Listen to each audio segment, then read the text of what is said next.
I don't know if I can say something today, if you permit. I hope that it will be helpful to colleagues, to our society, to the younger generation. You know, they say a young tree is easier to bend than a hard tree, a grown tree, because try to bend the hard grown tree, it breaks. So in this vein, I'm trying to talk something that is a staring reality in society, at your workplace, in social and public venues. The event is ambience, your atmosphere in which you work in. I've seen many videos with some country, they have a quaint atmosphere. That's probably emerged due to their long legacy of mystical, occult, self-development, self-growth techniques and pursuits, I'm not speaking about the wars in which people use in the name of religion to convert by the sword or to convert by force. In spirituality, they believe that when the student is ready, the guru will appear. In other words, society is preparing people. You go to school, you have to learn good conduct. You say prayers in the morning, our Father who art in heaven, hallowed be. Say it again when you're ready to leave in the afternoon. They teach you some exercise, hands up, hands down, in, out. So physical and mind go together with the spiritual. We have a little bit in the morning and afternoon. I used to pray at Indians Education Trust College. A little bit of prayers. The headmaster, Mr. Ganesh Singh, used to repeat the Hindu prayer, the Muslim and the Christian prayer every morning. Sometimes they do in the afternoon also. So what we find is ambience is important because the Hindus believe in the Udvarita, the movement of the limb, what they call the limb, or the etheric life force within the human as prana. There exists as prana throughout, circulating throughout the body. It can be troubled by many factors. The ambience in which you live in. If your minibus go and they like to play heavy music, probably the driver has a problem with his anatomical parts, so he portrays certain music to enhance certain parts of his body. So you will suffer because of the level that he's at.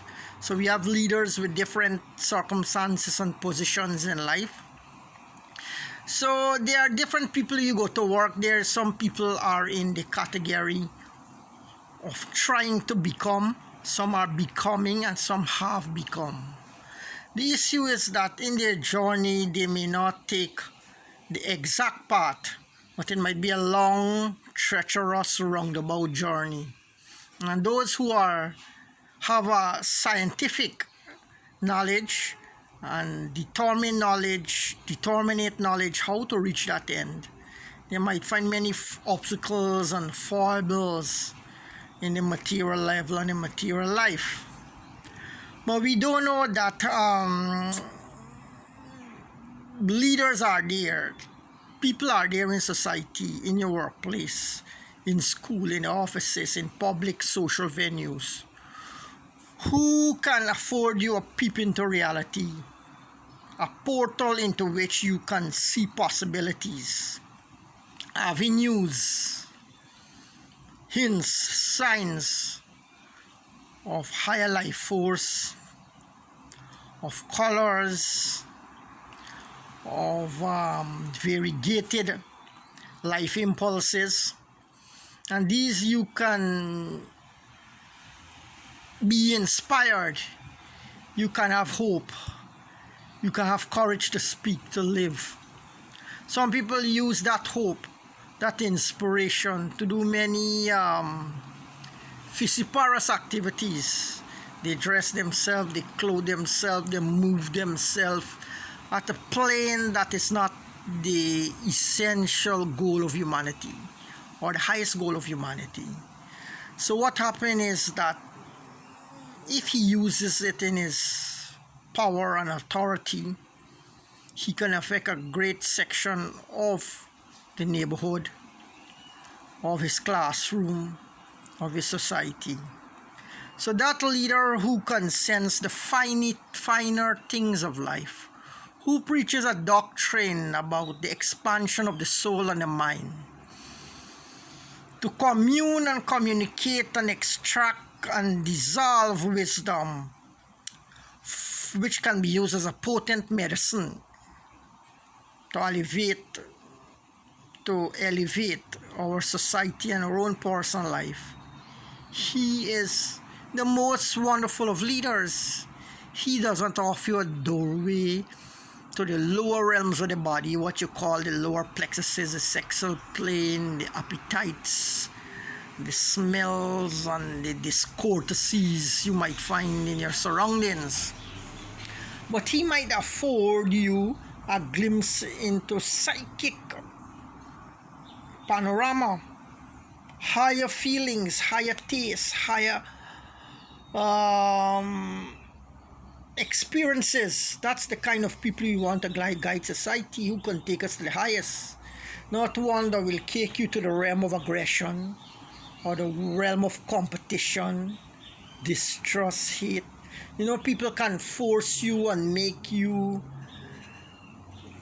come down to a lower plane. It's very difficult, it's very realistic, that you are struggling, meditating, working hard to elevate, improve yourself. But this doesn't only affect you personally, it affects people all around you, because they say any man who gets enlightenment, he helps hundreds of thousands of people goes behind him, right?